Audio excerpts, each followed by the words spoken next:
こ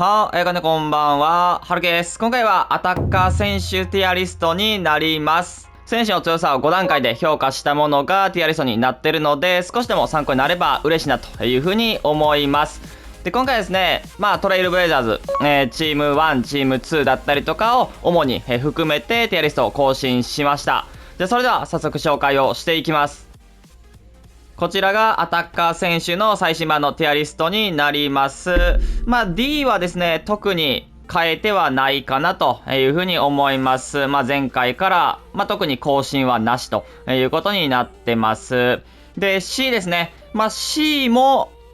特に下げた選手も、いなくって、新しい選手として追加をした、選手もいないということになってます。で、B ですね。B に新しく追加した選手はですね、ギラシー、あとはTOTW のルカク、なんかもここに入れてます。新選手、トレイルブレイザーズのギラシーなんかはですね、やっぱり3-3っていうのは前線の選手としては、厳しいものがありますし、ハーランド的な、フィジカルゴリゴリっていう、ハーランドほどのフィジカルっていうのはないし、理不尽さっていうのもそこまで、ない選手になるので、ちょっと直近の試合でね、怪我ってか負傷交代したんで、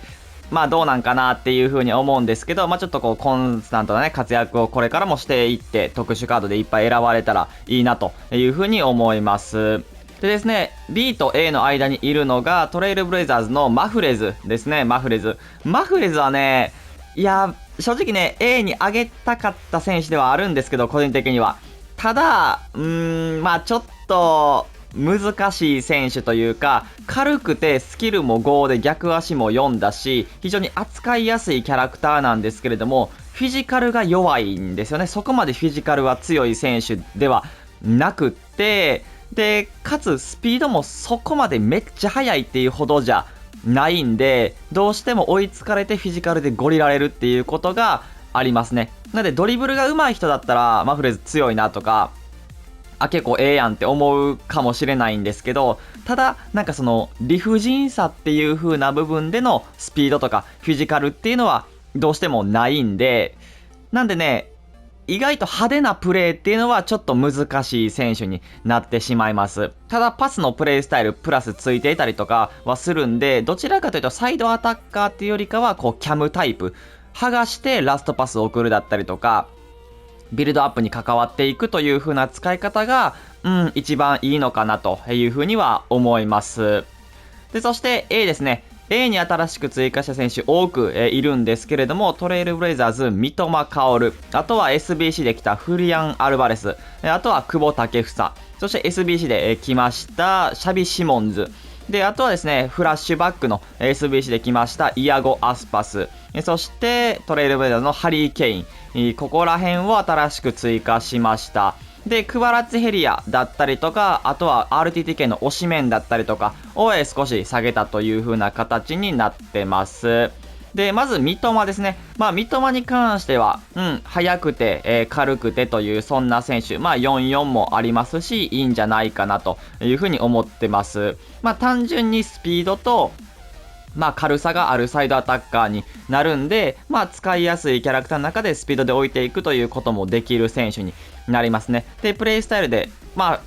今週だったりとかも持ってるので、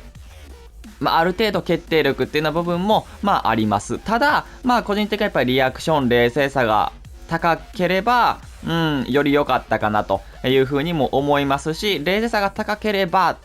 と思う、決定機だったりとかも、そこで外してしまったりとかはあるんで、冷静さが今後もうちょっと高くなっていけば、よりちょっと強くなるのかなというふうに思います。で、SBC できたフリアン・アルバレスですね。アルバレス。作った方もそれなりにいるんじゃないかなというふうに思うんですけれども、アルバレスはですね、この人もちょっと、難しい部分は、どうしてもありますね。軽くて、いろんなことができるという ST の選手、パスもね、うまいんで、いいんですけれども、ただやっぱり抜き去るということ、スキルだったりとかでグイッといく力っていうのはそこまでは、ないですね。やっぱりスキル5あった方がいいなって思う、シーンはどうしても ST の選手だから、ありますし、で、サイドで使うとなっても、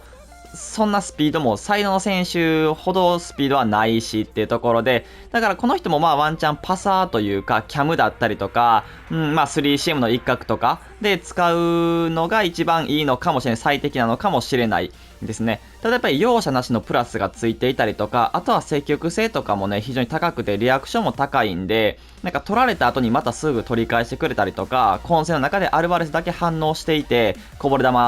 決めきるっていうシーンも、あるんで、まあ個人的には値段の価値っていうのは全然あるというふうには思います。高すぎるってほどじゃないのかなっていうふうにも感じるので、まあ今後使おうと思っているっていう方ならば、まあ作る価値は十分にあったかなというふうに思います。で、あとはまあ久保建英ですね。久保建英。まあ久保もですね、まあ、三笘と同様、非常に使いやすいキャラクターの中で、日本人の特殊で、まあ、多くの方が使っているっていうのは素晴らしいことだと、思います。ただ、久保もやっぱり冷静さの部分、まあ、特に三笘よりもちょっと冷静さの部分が低くはなって、しまいますし、結構ね、1対1でも外してしまったりとかっていうのがどうしてもあります。他の選手やったら決めてるのになって思うとこが、どうしても久保には、まだあるので、その中でやっぱり非常にドリブルも細かくてこうメッシ的なタイプで使えるんですけど、ちょっとこう決定機を外してしまうっていうのが自分の中で印象としては強いので、特にその冷静さの部分だけですね、久保に関しては。他は本当に相手を外すこともできる細かさ持ってますし、パスもある程度は、うまいんで、まあ本当に冷静さのところだけかなというふうに思います。で、あとはまあシャビ・シモンズですね。シャビ・シモンズ。SBC でこちらも、来たんですけれども、シャビ・シモンズも、まあ本当に久保だったりとかメッシみたいなタイプだと思います。それに近しい選手で、ドリブルが非常に細かくって、スピードもあるという、そんな選手ですね。で、この人に関してもですね、めちゃくちゃ使用感はいいです。本当にこう、ドリブルっていう細かさっていうのがめちゃくちゃある選手で、さらにテクニカルのプラスがねついてるんで、本当に自分で持っていくことができるという、そんなタイプですね。ただフィジカルはそこまで強くはない選手なんで、バンと当たられたらまあ負けてしまったりとか、体入れられてしまったりってすることは全然ありますね。なんでまあアタッカー頭逆足3なんで、前線って使うよりかは、やっぱりこの人も、まあ 3CM の一角とかが一番、正直生きるのかなっていうふうには思います。やっぱりね、後ろからね、運んでいく力っていうのはめちゃくちゃ高いんで、まあ、ケミが合えば、作ってもいいんじゃないかなというふうに思います。で、そしてフラッシュバックの SBC できたイアゴ・アスパスですね。まあ値段も8万ぐらいと安く、コスパはいいんじゃないかなというふうに思います。ただスキルが3っていう風なこともあるんで、どうしても前線 S の選手としてスキル4、5欲しいっていう方にとっては、まあそこはちょっと物足りない部分なのかなと思います。ただやっぱりドリブルが、まあ、ある程度軽いですし、冷静さもね、非常に高い、まあ、88、あって、まあ十分かなと思いますし、まあ、決定力も高くスピードも速いんで、まあ、スキルはないですけれども、こう裏抜けっていうのがね、しっかりできる選手になります。なんでね、それこそ裏抜けメインで戦うっていう人は全然いいのかなっていうふうに思いますね。まあ、同じスキルさんのベルナーだったりとか、あとはハーランド。またタイプはちょっと違いますけど、そういう選手を使い慣れているっていう方は、アスパスは、非常にいいんじゃないかなっていうふうに思います。で、そして、ケインですね。トレイルブレイザーズ、ケイン。ケインに関してもスキルが3なんで、まあここはちょっとアスパスと同様に、まあスキルが欲しいっていう方には合わない可能性は高いんですけれども、ただやっぱりスキルがないだけに、まあビルドアップも非常にうまくパスも出せるんで、まあ無理させるっていうことがないと、思いますね。まあシュートの決定力っていうのは、今の現環境では最強クラスですし、冷静さも高くですね、逆足も5なんで、決めきる力っていうのは非常に高いです。で、パスもめちゃくちゃうまいし、まあ SD の中でもトップクラスのパス能力だと、思いますし、まああとはスピードの部分でもね、そこまでスピードが遅いっていう風には感じないですね。裏抜けをした時には、相手のディフェンダーの選手次第では置いていくことができるという力、全然持ってます。で、フィジカルもあるんで、まあ、多少追いつかれても、ちょっとこう耐える力、っていうのもあるので、まあ、ちょっとこう重たいタイプではありますし、まあ、人によっては、ちょっとこう、いや、重たいなで取られてっていうことがあるんで、アスパスとはまた違ったタイプではあるんですけれども、ただ、この人も非常に、ビルドアップに関わりながら自分で出ていけるという、そんな選手になります。ケインは結構合う人には合うかなっていうような感じですね。で、そして A と S の間にいるのがですね、RTTK のサカ、そして EL のルイス・ディアス、そして新選手ですね、トレイルブレイザーズのロドリゴ、この3名を入れました。特に追加したロドリゴに関してはですね、やはり非常に強いですね。作る価値っていうのは十分あったと、思います。40万ぐらいする SBC だったんですけれども、長く使えるという風なことと、あとは能力を見てもですね、非常に強く、ドリブルに特化しながら決定力もあって、パスもある程度出せて、スピードも速いという、そんな選手になるので、結構個人的には強いなという風に感じます。で、やっぱりポジションでいろいろできる ST 登録になって、かつ大体ポジションで RM、RW、LW がついているっていう風なことになるので、同ポジションで強い選手が来たとしても、他のポジションに回せるっていうのはいいのかなと、思います。本当に強いて言えば、やっぱりスキルが5欲しかったりだったりとか、プレイスタイルの部分で、もうちょっと強いプレイスタイルがついてたら、面白かったのかなっていうふうには思うんですけれども、ただ、今のこの現環境では十分、S に入れたかったのはあるんですけど、ただ正直 S の選手の方が理不尽さっていう部分では多く感じるので、その中でここの間という位置にしてます。で、そして最後 S ですね。S に新しく入れた選手はですね、非常にここも多くいるんですけれども、トレイルブレイザーズ、エンバペ、そしてラファエル・レオン、クリスティアーノ・ロナウド、モー・サラ、そしてソン・フンミン、そしてグリーズマン。ここは新しく追加を、しました。で、先ほど、言った通り、クマラツヘリアとオシメンは A ランクに、下げたという風な形になってます。バペに関してはですね、明らかに最強カードですね。値段も500万近く、480、90ぐらいかな、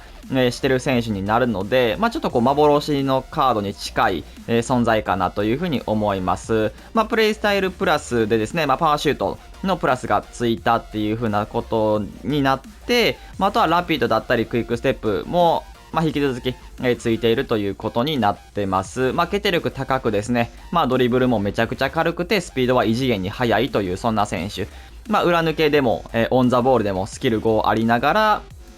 相手をかわす力っていうのもめちゃくちゃ、あるので、本当にこう、現役最強クラスの、ST かなというふうに思います。言わずもがなですね。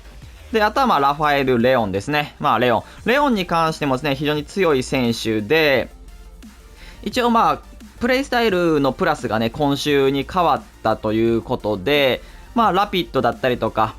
クイックステップだったりとか、ではなくなり、その速さという部分では、やっぱりプレイスタイルの恩恵っていうのは受けにくく、なったんですけれども、シュートのフィニッシュの力っていうのが、ついたのがこのレオンかなと、いうふうに思います。サイドアタッカーとしても十分、使えるんですけれども、そこから斜めに入ってきて、決定力高く決めきるっていうことが、できるように、なりましたね。なんでスピードでぐんぐん行きたいっていう人向けってよりかは、ちょっと決定力も欲しいなって思ってる方向けのレオンなのかなっていう風に、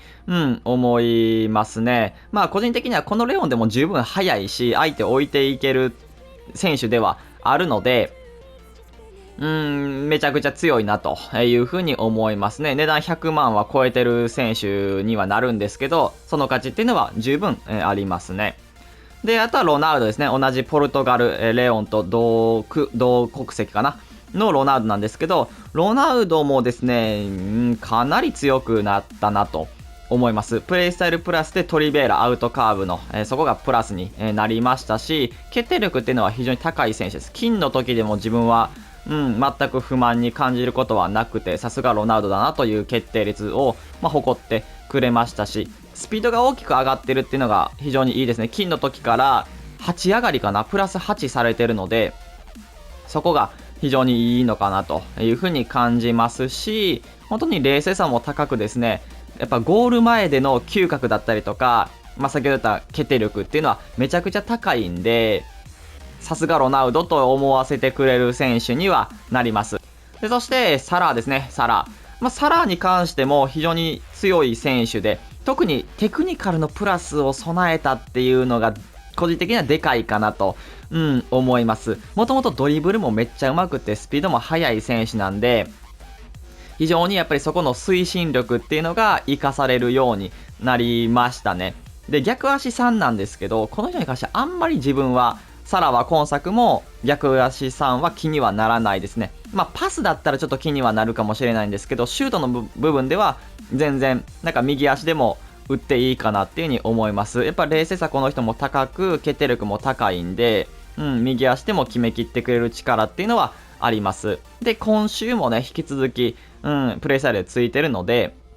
その決定力の高さと左足の今週っていうのは決めてくれるという、そういう選手になりますね。本当にトップクラスの RM、RW、右ウィングの選手かなというふうに思います。で、そして続いてソンですね。ソン・フンミン。ソン・フンミンに関しても非常に強くなりましたし、金でもね、強い選手だと思います。ただ今週のプラスではなくなり、ラビットのプラスになりましたので、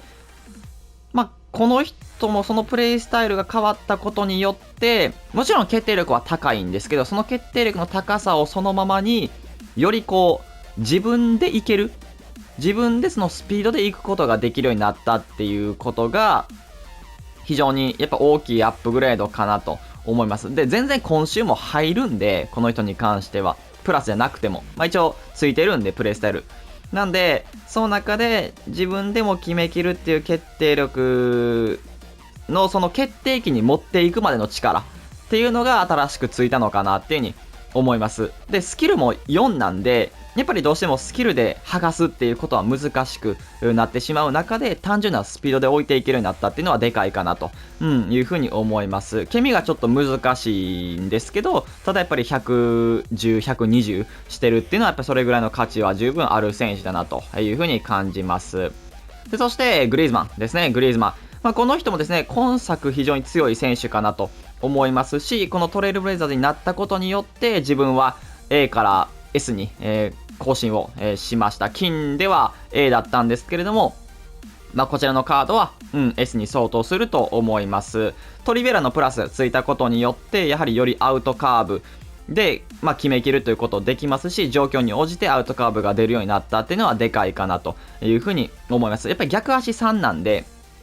その中で右足で蹴る体勢でも左足で勝手にね、アウトカーブでやってくれるっていうのはでかいし、決定力高くですね、この人も冷静さが非常に高い選手に、なるので、そこの決定力っていう部分でもトリベラのプラスがついたっていうのはでかいと思います。で、今週プラス、この人もプラスじゃなくなったんですけれども、ただ、カーブ値も90ありますし、ロングシュートもね、数値高いんで、全然なんかいきなり急に入らなくなったっていうことは、ない選手になりますね。ドリブルも非常に軽いし、パスも上手い選手になるので、ペースがもっと上がれば、よりちょっとメタ選手になれるのかなっていう風には思います。逆足さんはそこまで、個人的には、右足で蹴った時はもちろん気にはなってしまうんですけれども、ただ、やっぱり周りを動かしながら自分でも出ていって、フィニッシュに絡むことができる選手にはなるので、そこの逆足さんっていうマイナスがありながらも、個人的には S かなというふうに思います。という感じで、こちらが、アタッカーの選手の最新版のティアリストになります。もちろんね、ここに入れきれなかった選手多くいると思うので、気になる選手がいればですね、気軽にコメントいただければ嬉しいなというふうに思います。それでは今回これで終わります。いいなと思ったら、チャンネル登録、高評価お願いします。それでは、バイバイ。